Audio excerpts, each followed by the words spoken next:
The Donconia workers everywhere had been handed their last paychecks in cash at 9 a.m., and by 9:30 had been moved off the premises.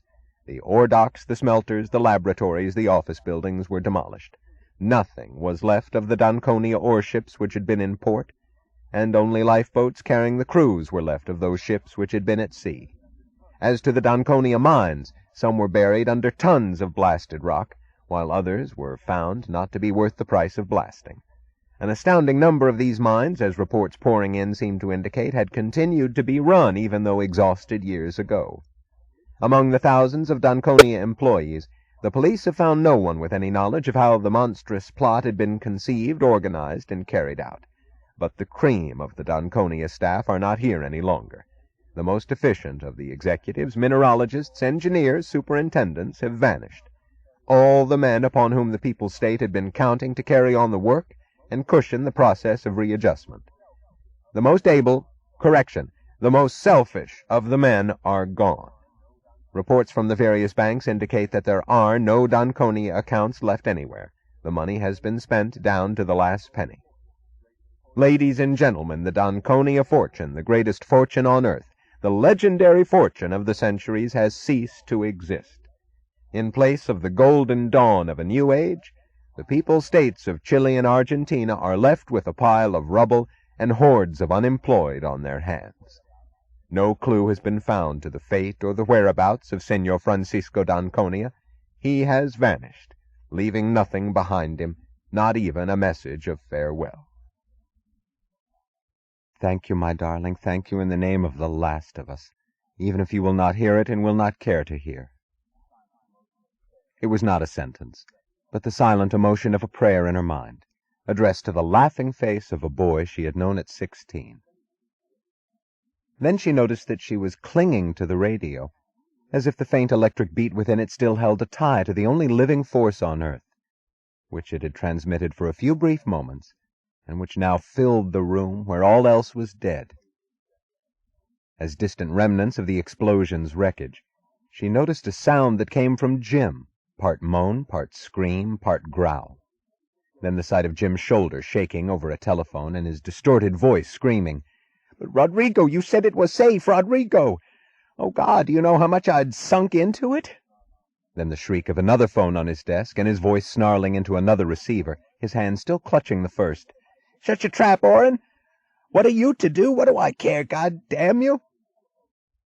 There were people rushing into the office, the telephones were screaming, and alternating between pleas and curses, Jim kept yelling into one receiver, "Get me Santiago! Get Washington to get me Santiago!" Distantly, as on the margin of her mind, she could see what sort of game the men behind the shrieking phones had played and lost. They seemed far away, like tiny commas squirming on the white field under the lens of a microscope. She wondered how they could ever expect to be taken seriously when a Francisco Donconia was possible on Earth. She saw the glare of the explosion in every face she met through the rest of the day, and in every face she passed in the darkness of the streets that evening. If Francisco had wanted a worthy funeral pyre for Donconia copper, she thought, he had succeeded.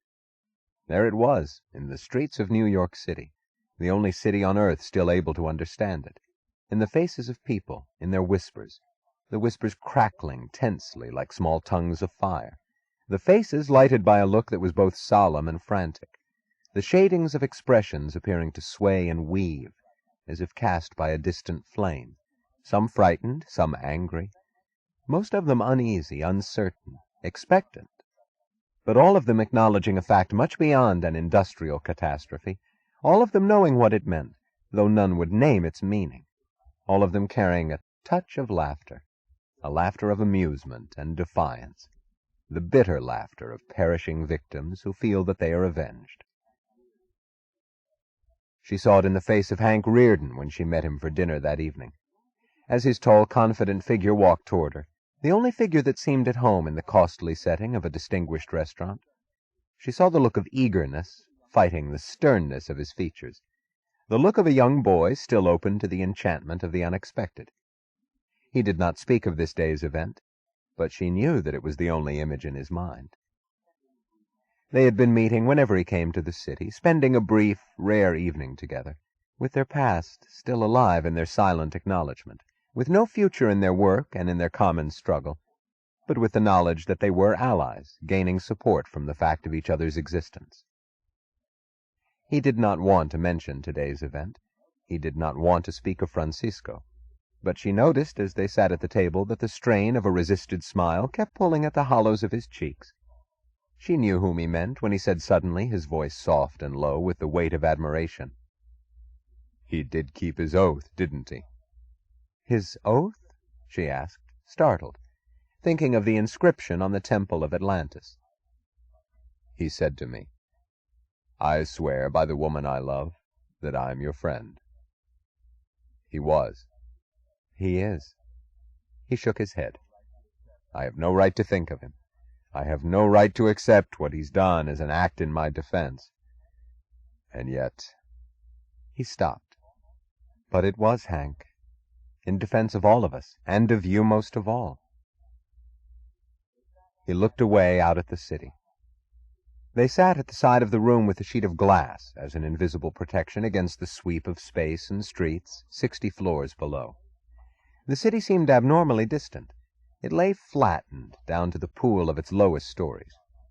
A few blocks away, its tower merging into darkness, the calendar hung at the level of their faces, not as a small disturbing rectangle, but as an enormous screen, eerily close and large, flooded by the dead white glow of light projected through an empty film. Empty but for the letters, September 2nd. "Reardon Steel is now working at capacity," he was saying indifferently. "They've lifted the production quotas off my mills, for the next 5 minutes, I guess. I don't know how many of their own regulations they've suspended. I don't think they know it either. They don't bother keeping track of legality any longer. I'm sure I'm a lawbreaker on 5 or 6 counts, which nobody could prove or disprove. All I know is that the gangster of the moment told me to go full steam ahead." He shrugged.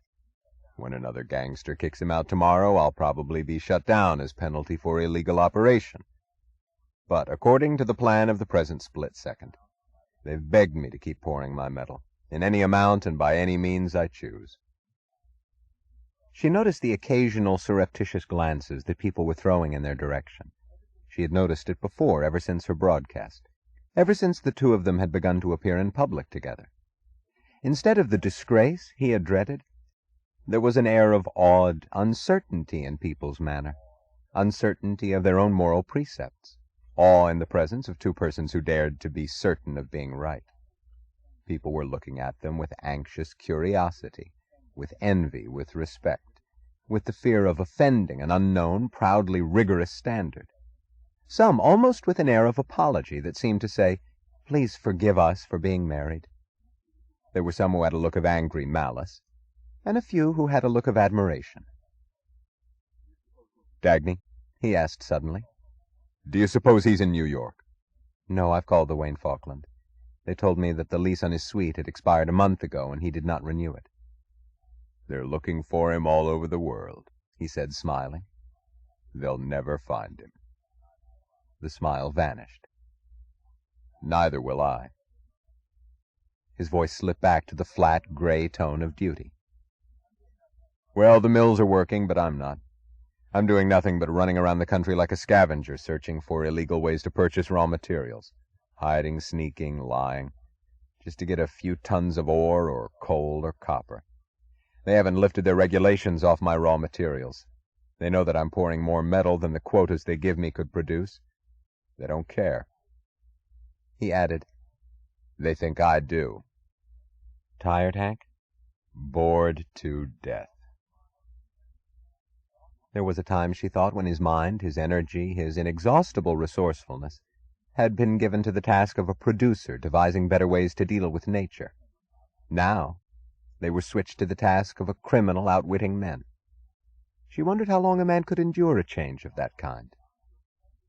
"It's becoming almost impossible to get iron ore," he said indifferently, then added, his voice suddenly alive, "Now it's going to be completely impossible to get copper." He was grinning. She wondered how long a man could continue to work against himself, to work when his deepest desire was not to succeed but to fail. She understood the connection of his thoughts when he said, "I've never told you. But I've met Ranier Dannerschuld. He told me. What? Where did you ever? He stopped. Of course, he said, his voice tense and low. He would be one of them. You would have met him. Dagny, what are they like, these men who... No, don't answer me. In a moment he added, So I've met one of their agents. You've met two of them.